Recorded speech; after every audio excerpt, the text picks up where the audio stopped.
On passe maintenant à l'exercice 2. Donc l'exercice 2, qu'est-ce qu'on nous dit? On nous dit, le culbuto ci-contre est un jouet pour enfants qui oscille sur une base sphérique de rayon 7 cm. Il a la forme d'une demi-boule surmontée d'un cône de révolution de hauteur 20 cm. Donc on le voit ici à l'image. Et on nous demande quoi? Calculer son volume exact, puis donne l'arrondi au centimètre cube. Ok.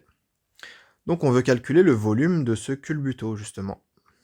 Alors, quand on regarde la forme de ce culbuto, on n'a pas, nous, de formule à proprement parler qui va nous donner exactement le volume de ce culbuto. On n'a pas de formule dans le cours où on obtient directement le volume d'un culbuto. Non. Par contre, il faut essayer de voir quelles sont les formes qui composent justement ce culbuto, les formes géométriques. On a quoi? On nous le dit dans l'énoncé et on le voit à travers l'image.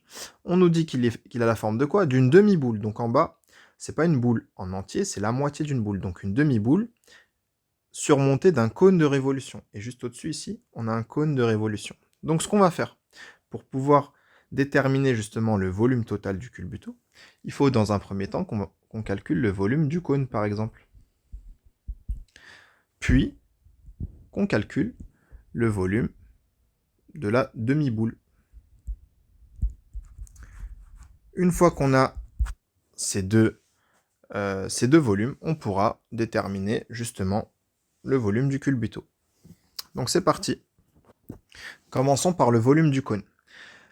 Donc on a vu dans le cours que pour calculer le volume d'un cône, il faut utiliser la formule suivante qui est pi fois rayon au carré fois hauteur divisé par 3. Donc dans cette formule, pi fait partie de la formule, c'est un nombre, 3 aussi. Donc ce qu'on doit remplacer, c'est le rayon et la hauteur. Donc je réécris pi fois le rayon. Le rayon, il est de combien? On le voit ici.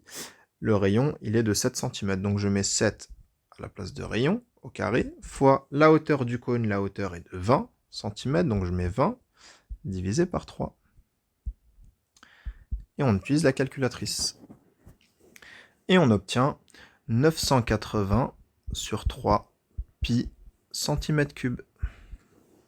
Donc ça, c'est le volume du cône.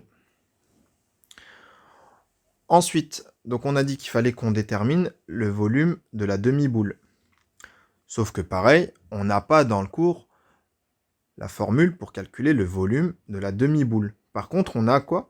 On a la formule pour calculer le volume d'une boule en entier. Donc ce qu'on va faire, c'est qu'on va calculer le volume de la boule, et ensuite on divisera par 2 pour avoir la moitié, justement, la demi-boule.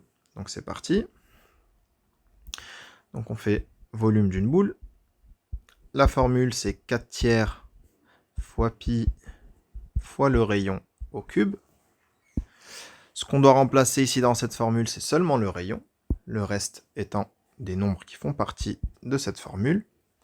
Donc on va faire 4 tiers fois pi fois le rayon de la demi-boule, il est de 7 cm, donc on met 7 à la place de rayon, et on prend notre calculatrice et on calcule.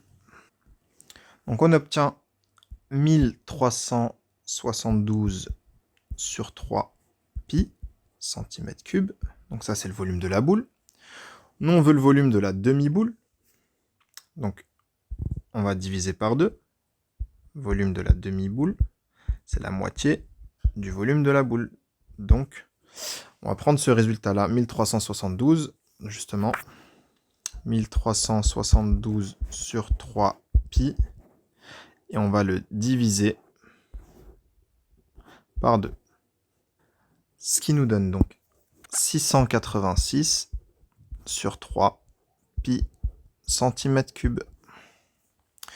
Donc on a nos deux valeurs qui nous intéressent. Donc on a le volume du cône, on a dit que c'était 980 pi sur 3 cm3.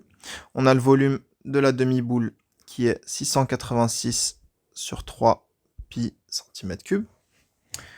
Donc pour avoir le volume total, on n'a plus qu'à additionner justement ces deux valeurs. Donc le volume du culbuto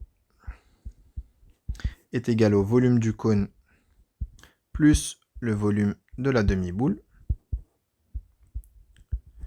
Donc on additionne 980 sur 3 pi plus 686 sur 3 pi. Donc on obtient 1666 sur 3 pi centimètres cubes. Et ça, c'est la valeur exacte. On la note ici, valeur exacte. On nous demande également l'arrondi au centimètre cube près. Donc l'arrondi, c'est environ 1745 centimètres cubes. Ce qu'on appelle du coup la valeur approchée.